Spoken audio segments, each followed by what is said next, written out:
Dear students, this is Praveen Kumar Agrawal from Management Department. Welcomes you in my today's lecture of Managerial Economics. In today's lecture, we will discuss upon the next numerical on break-even analysis. The numerical is as follows. A company has a machine number 9 which can produce either product A or B. The cost data relating to machine A and B are as follows. यानी कि company एक machine रखती है जिसका नाम है machine number 9 जो या तो प्रोडक्ट ए प्रोड्यूस कर सकती है या बी प्रोड्यूस कर सकती है, और इसके लिए उन्होंने कॉस्ट दे रखी है ए और बी के रेफरेंस में. सेलिंग प्राइस पर यूनिट दे रखा है प्रोडक्ट ए का ₹20, बी का दे रखा है ₹30. ऐसे ही वेरिएबल एक्सपेंसेस पर यूनिट दे रखे हैं प्रोडक्ट ए के ₹40 और बी के दे रखे हैं ₹18. एडिशनल इन्फॉर्मेशन आपको दे रखी है इस क्वेश्चन में दैट जो मशीन नंबर 9 है उसकी कैपेसिटी है 1000 आवर्स, और सेकेंड इन्फॉर्मेशन दे रखी है इसके अंदर दैट एक घंटे में जो मशीन नंबर 9 है it can produce 3 units of A and 1 unit of B. तो ये इन्फॉर्मेशन दे रखी है. पूछा क्या है आपसे, which product should machine number 9 produce. तो आपको यहाँ पर बताना है ब्रेक इवन एनालिसिस की कैलकुलेशन के बेसिस पर कि मशीन नंबर 9 से हमें किस पर्टिकुलर प्रोडक्ट को प्रोड्यूस करना चाहिए, प्रोडक्ट ए को या प्रोडक्ट बी को. ठीक है, तो यहाँ इसके रेफरेंस में हम सॉल्यूशन फॉलो करते हैं. यहाँ मैं कुछ पर्टिकुलर्स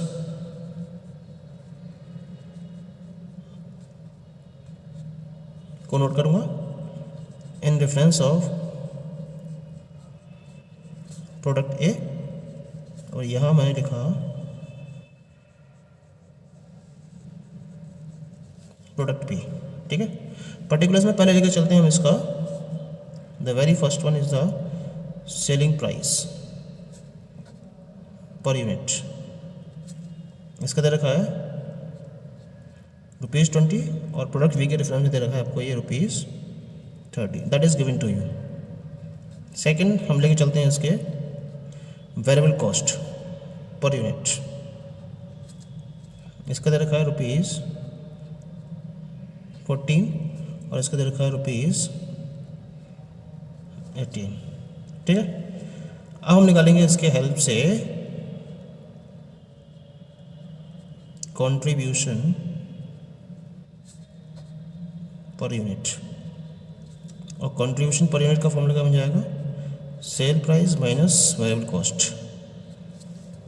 ठीक है, यानी कि यहाँ जाएगा आपका 20 - 14 = ₹6, और यहाँ जाएगा आपका ये ₹30 - 18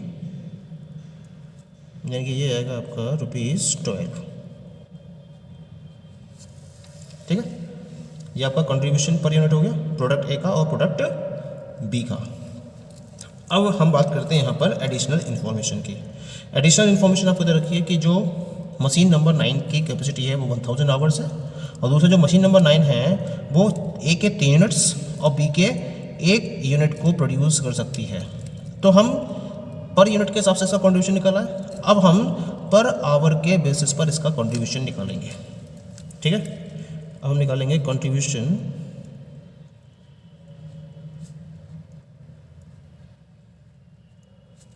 पर आवर. पहले प्रोडक्ट ए की बात करते हैं.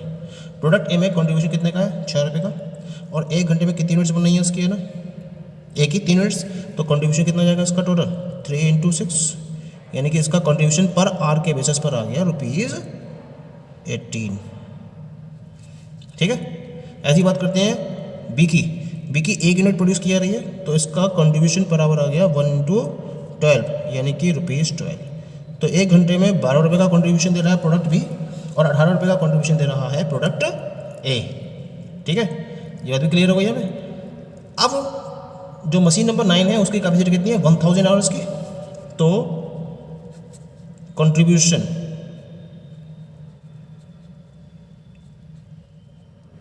पर 1000 hours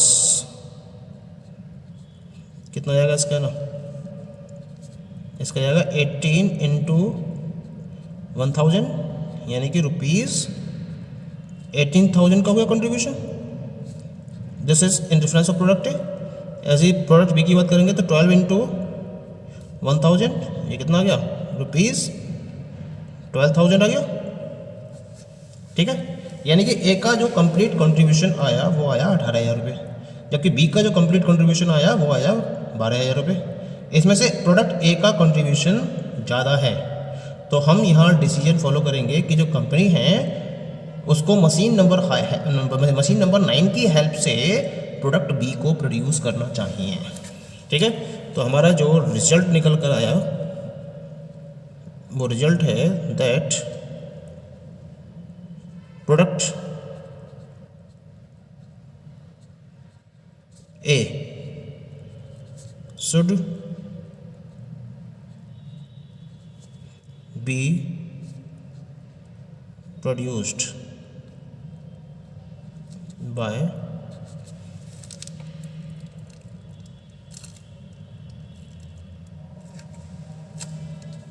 machine number 9. This is the answer of the given question. Okay. The next question is question number 14. Raj and Company Limited has 3 divisions of 3 products A, B and C. 3 division है जिसमें 3 products A, B और C को produce किया जा रहा है राज and company में, और उसके रिलेशन में नेक्स्ट ईयर के लिए बजटेड डेटा दे रखा है आपको यहाँ पर। Division A B C particulars दे रखे हैं आपको। सेल्स ए की 1,12,000, बी की 56,000, सी की 84,000। ए के डायरेक्ट मटेरियल कॉस्ट दे रखे हैं आपको 14,000, बी की 7,000, सी की 14,000। ए के रेफरेंस में डायरेक्ट लेबर कॉस्ट 5,600, बी के रेफरेंस में 7,000, सी के रेफरेंस में 22,400। इसी तरीके से वेरिएबल ओवरहेड्स दे रखे हैं आपको। ए के रेफरेंस में 14,000, बी के रेफरेंस में 7,000 और सी के लिए 28,000 दे रखे हैं। और ऐसे ही फिक्स कॉस्ट दे रखी है। ए के पॉइंट ऑफ व्यू से 28,000, बी 14,000 और सी 28,000 फिक्स कॉस्ट आपको दे रखी है। आपको एडवाइस करना है कि कंपनी को किस पर्टिकुलर डिवीजन को क्लोज करना चाहिए, क्योंकि कंपनी क्या चाहती है, इनमें से किसी एक डिवीजन को क्लोज करना चाहती है। तो आपको एडवाइस देनी है कि इन तीनों में से किस डिवीजन को क्लोज किया जाए, ठीक है। तो यहाँ हम इन्फॉर्मेशन को नोट करते हुए सॉल्यूशन को फॉलो करते हैं। यहाँ मैं पर्टिकुलर्स लेते हुए चलूँगा। This is for A, this is for B and this is for C. यहाँ पहला पर्टिकुलर है हमारे पास in reference of sales. A के रेफरेंस में सेल्स आपको दे रखी है 1,12,000, बी के रेफरेंस में सेल दे रखी है आपको 56,000 और सी के रेफरेंस में सेल दे रखी है आपको 84,000। दूसरा हम निकालेंगे इसकी मार्जिन कॉस्ट।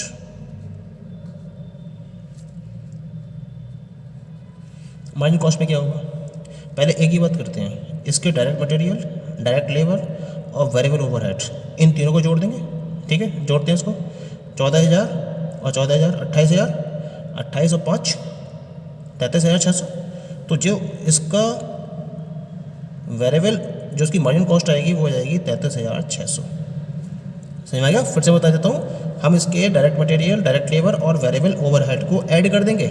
14,000 14,000 28,000, 28 और 5 33,600, ये इसकी मार्जिन कॉस्ट हो जाएगी इन तीनों को ऐड करने के बाद, ठीक है। ऐसे ही हम बी के रेफरेंस में बात करेंगे, तो बी के रेफरेंस में डायरेक्ट मटेरियल 7,000, डायरेक्ट लेबर 7,000 और वेरिएबल ओवरहेड्स भी 7,000 है। तो 7 14 और 7 21,000 हो जाएगी, ठीक है। ये इसकी मार्जिन कॉस्ट हो गई। मैं इसको डायरेक्टली नोट कर रहा हूँ, समझ लीजिए इसको अच्छी तरह से कि हम ऐड कर रहे हैं यहाँ पर डायरेक्ट मटेरियल, डायरेक्ट लेबर और वेरिएबल ओवरहेड को। अब सी के रेफरेंस में बात करते हैं, 14,000 प्लस 28,000, 28 और 10 38 और 4 42, 42 और 20 62 और 2 64, 64,400, 64,400। Now come to the third point. हमने सेल्स निकाल ली, मार्जिन कॉस्ट निकाल ली, अब हम इसका निकालेंगे कंट्रीब्यूशन। और कंट्रीब्यूशन का फॉर्मूला क्या होता है, कंट्रीब्यूशन का फॉर्मूला होता है सेल्स माइनस मार्जिन कॉस्ट। यानी कि सेल्स में से मार्जिन कॉस्ट को माइनस करेंगे तो कंट्रीब्यूशन आ जाएगा निकल के। कंट्रीब्यूशन निकालते हैं, माइनस कर दीजिए, 0 0 10 गया 4, यहाँ बचा 11 में 3 गया 8, 10 में 3 गया 7, 78,400 हो गया, ठीक है। बी के केस में देखते चलते हैं, 56 में से 21,000 को माइनस कर दिए, 56,000 में से 6 में से गए 5, 5 में से होगा 3, 35,000 हो गया। ठीक है, अब इसमें से माइनस कर दिए 84,000 में से 64,400 को, 0 0 10 में 4 गए 6। ठीक है, यहाँ बचे 13 में 4 गए 9 और 7 में 6 गए 1, 19,600 हो गया। ठीक है, तो हमें यहाँ पर ए बी और सी तीनों प्रोडक्ट के रेफरेंस में कंट्रीब्यूशन मिल जाता है, ऑब्टेन कर लिया हमने। अब हमें क्या करना है, अब हमें फोर्थ पार्ट निकालना है। The fourth one is the profit. और प्रॉफिट के लिए फॉर्मूला क्या रहता है, प्रॉफिट के लिए फॉर्मूला होता है कंट्रीब्यूशन में से हम फिक्स्ड कॉस्ट को माइनस कर देंगे। ठीक है, अब देखते हैं ए के रेफरेंस में, तो ए के रेफरेंस में 78,400 में से हम माइनस करेंगे किसको, 28,000 को, क्योंकि ए के रेफरेंस में जो आपको फिक्स कॉस्ट दे रखी है वो दे रखी है 28,000। तो ए के रेफरेंस में प्रॉफिट रहेगा आपका 0 0 4 में जगह 0, 8 में 8 किया 0, 7 में 2 किया 5, 50,400 का प्रॉफिट आ गया। ठीक है, अब बी के रेफरेंस में बात करते हैं। बी का कंट्रीब्यूशन है 35,000 और बी के केस में फिक्स कॉस्ट दे रखी है आपको 14,000 की। ठीक है, माइनस कर दीजिए इसको इसमें से 0 0 0, 5 में से 4 गया 1, 3 में से 1 गया 2, 21,000 का प्रॉफिट आ गया बी के रेफरेंस में। अब बात करते हैं सी की, तो सी के लिए क्या करना पड़ेगा, 19,600 में से 28,000 जो इसकी फिक्स कॉस्ट है इसको माइनस करना पड़ेगा। जब इसे माइनस करोगे 0 0 10 में से गया 4, यहाँ बचा 7, 7 में हो गया 8,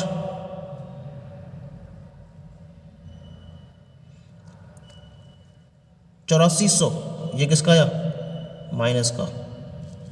तो यहाँ प्रॉफिट के क्या आ रहा है, लॉस। ए प्रोडक्ट कंपनी को प्रॉफिट प्रोवाइड कर रहा है, बी प्रोडक्ट भी कंपनी को प्रॉफिट प्रोवाइड कर रहा है और सी प्रोडक्ट भी कंपनी को प्रॉफिट प्रोवाइड कर रहा है। इसका मतलब कंपनी को ए और बी प्रोडक्ट का प्रोडक्शन कंटिन्यू करना चाहिए और सी को क्लोज कर देना चाहिए, because product C is incurring loss. So division of product C should be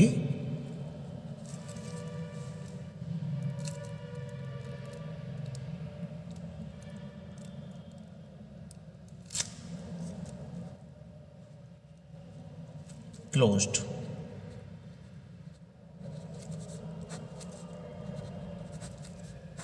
This is the answer of the given question. Okay, thank you.